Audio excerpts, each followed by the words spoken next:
How many eye sketches are too many? This is one of my favorite subjects to sketch. I used to be obsessed with doodling eyes even before I started learning art. Now I'm more conscious about the anatomy and correct structure. So here I'm doing a light sketch of the structure, and paying attention to things like eyelids thickness, tear duct, all the various folds and planes that we have around our eyes. And I really like using this really thick pencil leads because I don't know, I feel like it forces me to pay attention more to the bigger shapes rather than going into details too early or unnecessarily.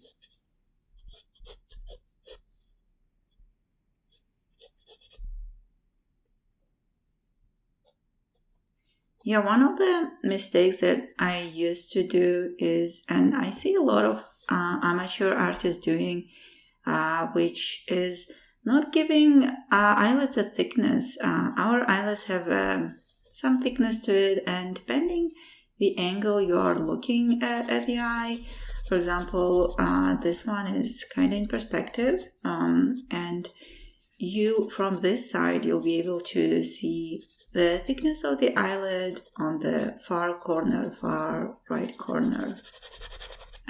Also, the thickness on the bottom lid and upper lid is something I used to forget to draw.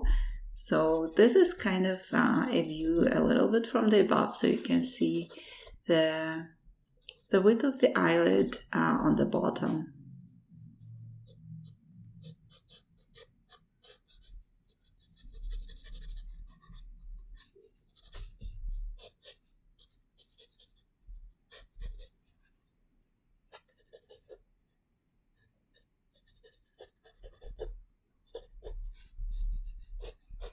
The thing with eyes and generally with faces, human faces, is that we recognize, like, we can always see if there was a mistake. With animals, you can draw a wonky cat and no one will bat an eye. But with human faces, even people who are not artists, even people who don't know like anatomy of the facial features, they will say something is wrong here. And it's part of the evolution. We are very, very, very good at recognizing patterns of facial features, I say, like understanding if something is out of place or looks weird. So yeah, sketching anything related to facial features and even the figures is kind of tricky, because you can see something is wrong, but you can't pinpoint what is wrong and how to fix it.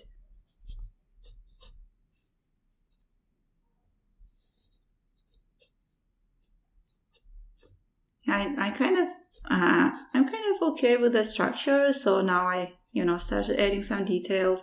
The reference photo I'm using is an eye of a person, like of an older person, so there are some wrinkles there, and I'm kind of putting some light details, but it's not going to be like a main focus.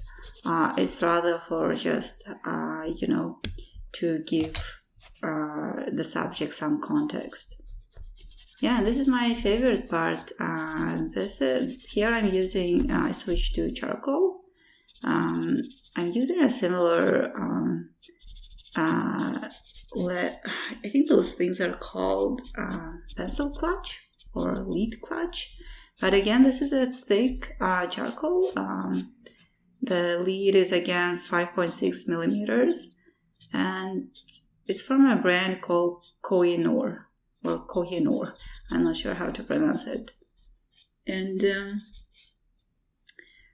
Yeah, paired with the other lead I have, the other was graphite. But the thing is, some graphite pencils, especially I noticed the ones that are shinier, they kind of create this surface that is very shiny and slick. So, for example, you can't do many layers, and especially you can't layer charcoal on top of it. It just becomes, something like plastic almost. But this particular graphite is really nice because I can do the light bars and the sketching with it. And the charcoal you can layer charcoal really nice on top of it, as you can see. And this is, I feel like, the magical part. I really like it. So I'm kind of creating a base, smudging everything. And I do have those, paper pencil looking things. I think they're called blending stumps from paper. But for something larger like this, I use just a piece of foam.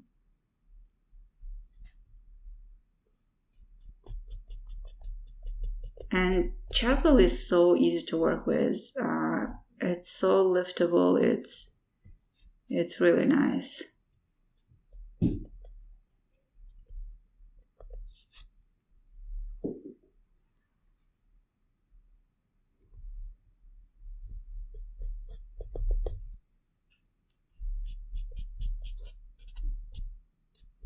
Yeah, again, as I said, with sketches like this, I try to be, more expressive. I'm not trying to get into details.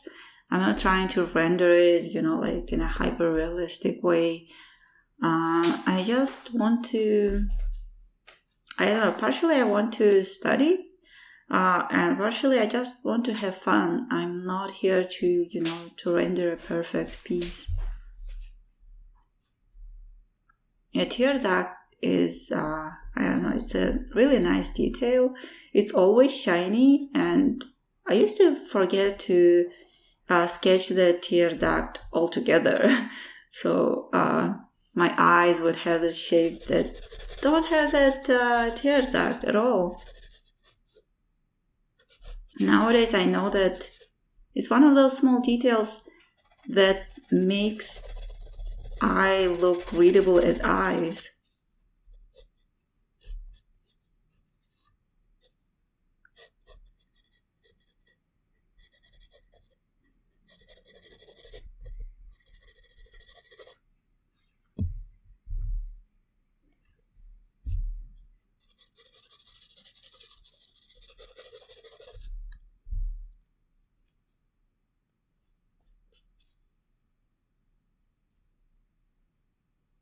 Yeah, I'm working on the eyeball, and one thing again I learned is that eyeball is a sphere, so you need to shade it as a sphere. My eyeballs, my sclera part used to be just flat, one tone, almost no shading, so it did look flat, but they are spheres, so yours, and also the bottom eyelid is a bit more protruding. Sorry, the upper eyelid is a bit more protruding than the bottom one. So also we have lashes.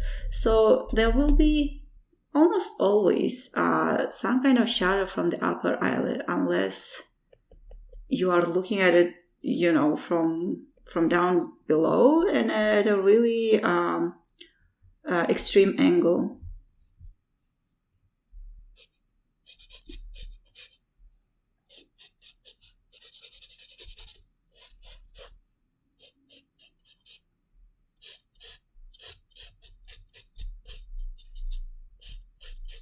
I'm just deepening some of the shapes that kind of got lost. And again, I'm not trying to give readable details. I just want to kind of give a general feeling of the shape surrounding the subject.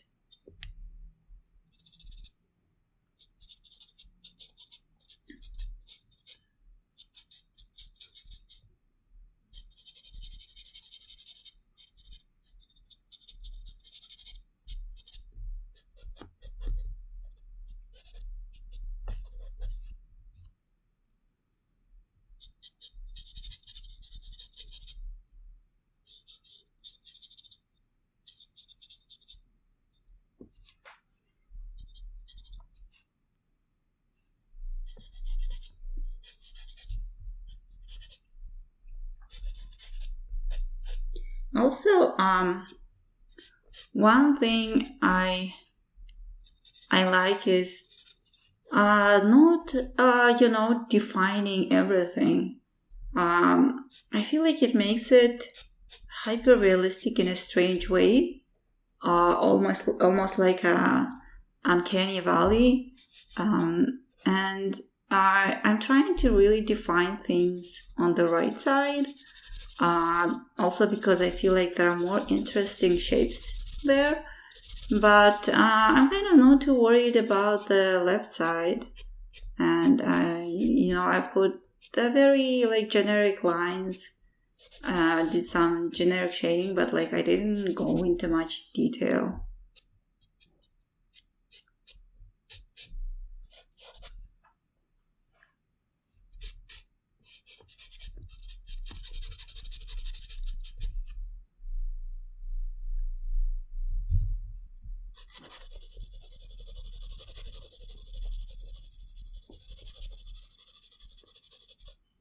The nice thing with media like this, like charcoal, is you can do many iterations as long as your paper allows it. You can do some shading, have a look and see if it works. If you feel like it doesn't work, you can lift it, try again. It's almost like an undo button when you are doing digital art.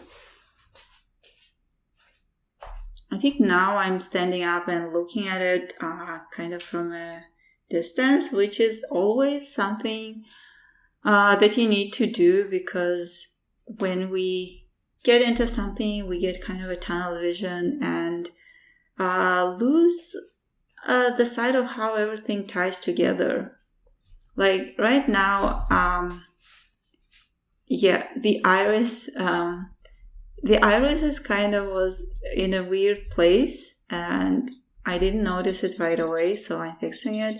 And again, as I said, people are really good at recognizing that something is wrong, something looks weird.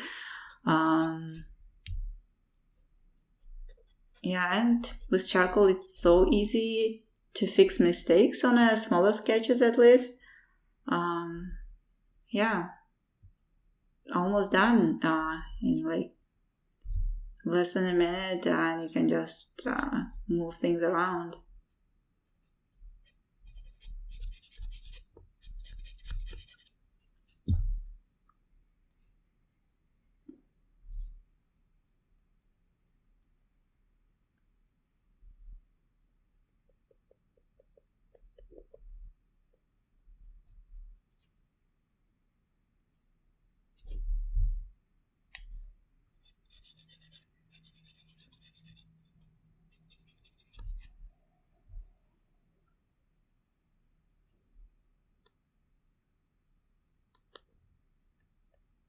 Yeah, I feel like at this point I'm kind of towards the end of the sketch, so I'm,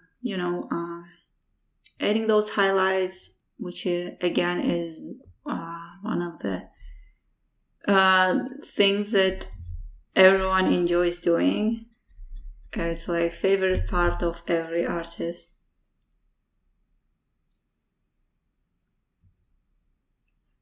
And one of my final touches is kind of coloring the pupils. I think, they are called irises, the one that has color in it. And the pastels that I have, they are chalk pastels, and They are very cheap. If I had like soft, nice pastels, I would be able to draw over the sketch.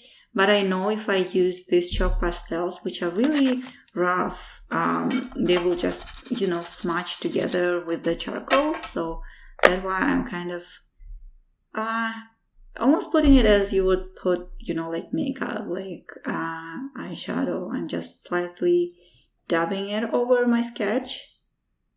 And that way it's not blending together with charcoal, and the color is still very vibrant.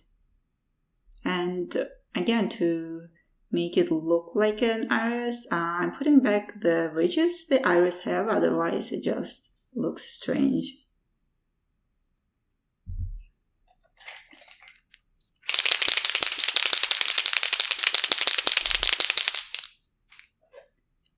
And I wish I didn't do this step, but I'm going to add highlights with an acrylic marker. And I kind of liked the soft feeling the sketch had before, but I guess I wanted to take it one step further. It's not too bad, but still, I preferred it without it. But these sketch explorations, I guess, are for, exploring and learning, so it's fine.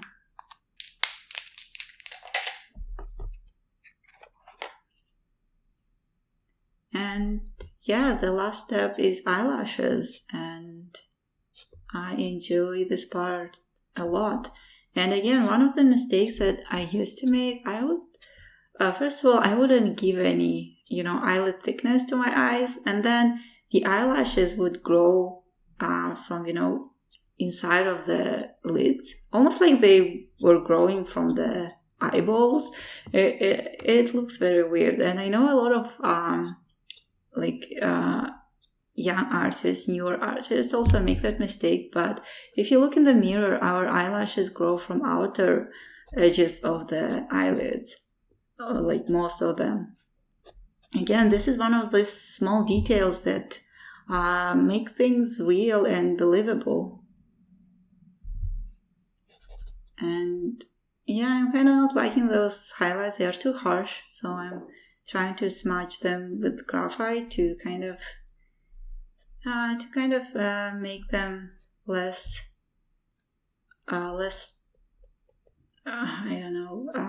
standing out too much. And all done, I guess. Thank you for watching, and see you next time.